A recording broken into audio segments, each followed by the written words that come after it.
Welcome to the latest podcast from the Department of Justice, Office of the Inspector General. My name is Stephanie Logan, and I'm a public affairs specialist in our office. Today, our office released an audit report on how the Office of Justice Programs, or OJP, managed the Crime Victims Fund, which is used to support victims of crime by issuing grants to organizations that provide victim assistance and victim compensation. Our audit found that the Office for Victims of Crime, which is part of OJP, did not consistently perform on-site reviews of state administering agencies, staff did not fully understand grant monitoring procedures, and there were risks associated with the performance measures used by the department.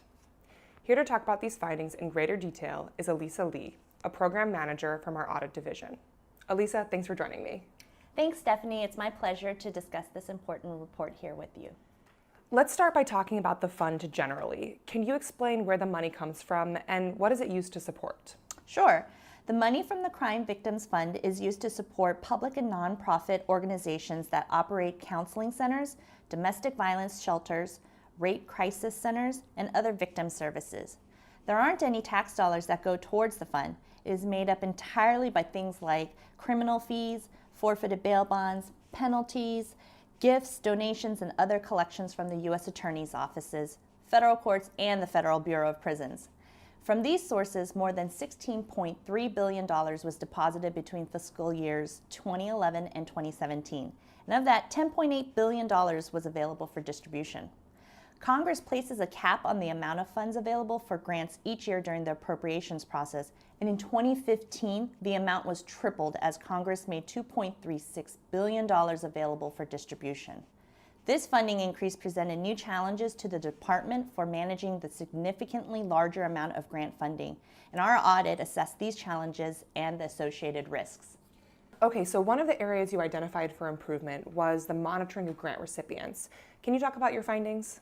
Yes, we found that the Office for Victims of Crime was not consistently performing on-site reviews of grants awarded to state administering agencies. Reviews of each of these 56 agencies are supposed to be conducted every 3 years, but we found that in the majority of cases, these occurred less frequently. For example, between fiscal years 2008 and 2016, only 18 of the state administering agencies were reviewed every 3 to 4 years.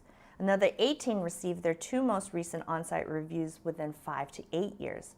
For the remaining 20, there was support for only 1 review for each since 2008.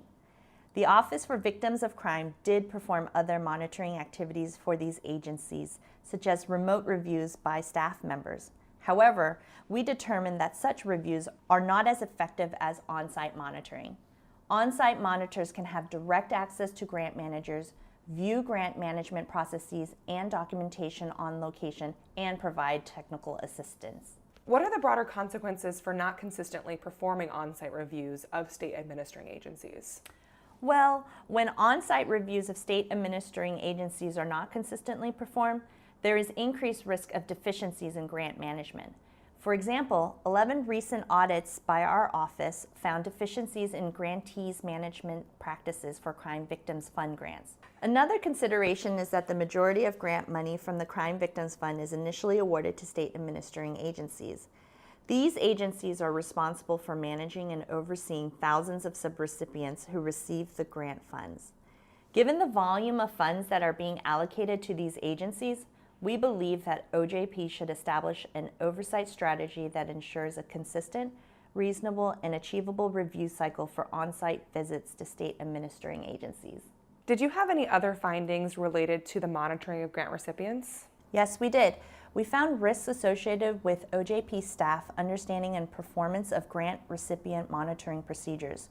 Specifically, we found that some OJP program specialists and financial monitors did not fully understand grant monitoring procedures. In fact, the Office for Victims of Crime, which again is part of OJP, hadn't established a training program for the staff who perform monitoring functions. We further found that OJP did not have sufficient procedures for completing some of the financial questions in the OJP monitoring checklists. These kinds of weaknesses increase the risk that OJP monitors will fail to identify deficiencies.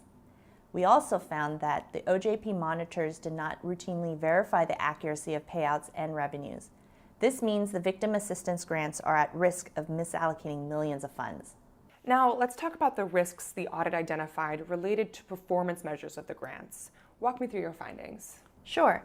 We concluded that the strategic goal and objectives for the Crime Victims Fund program are consistent with the department's strategic plan. However, the goal and its objectives address only 2 of the 7 program categories funded by the Crime Victims Fund. Also, the goal and its objectives aren't outcome-oriented or expressed in a quantitative and measurable form. That makes it difficult to measure and evaluate the quality of services provided to victims and improvements in their lives that are a result of the grantee's services.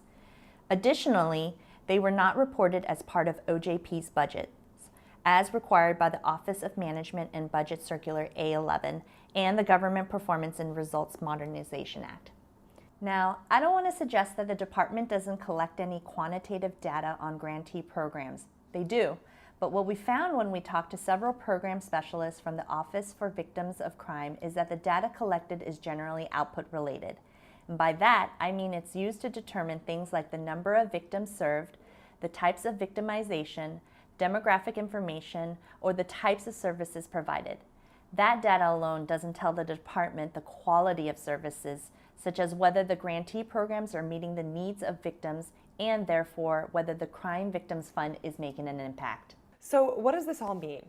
We determined that OJP needs a more effective system to collect, analyze, and report performance data for all of its Crime Victim Fund activities. The Office for Victims of Crime is working to reevaluate existing measures and establish new measures for the programs it manages. But given that billions of funds are being awarded, we believe more progress is needed to ensure that the achievements and impact of Crime Victims Fund activities are identifiable to OJP, the department, Congress, and the public. Elisa, thanks so much for speaking with me today. It was my pleasure, Stephanie. That's it for today. To read the report, please visit our website, oig.justice.gov. Thanks for joining us.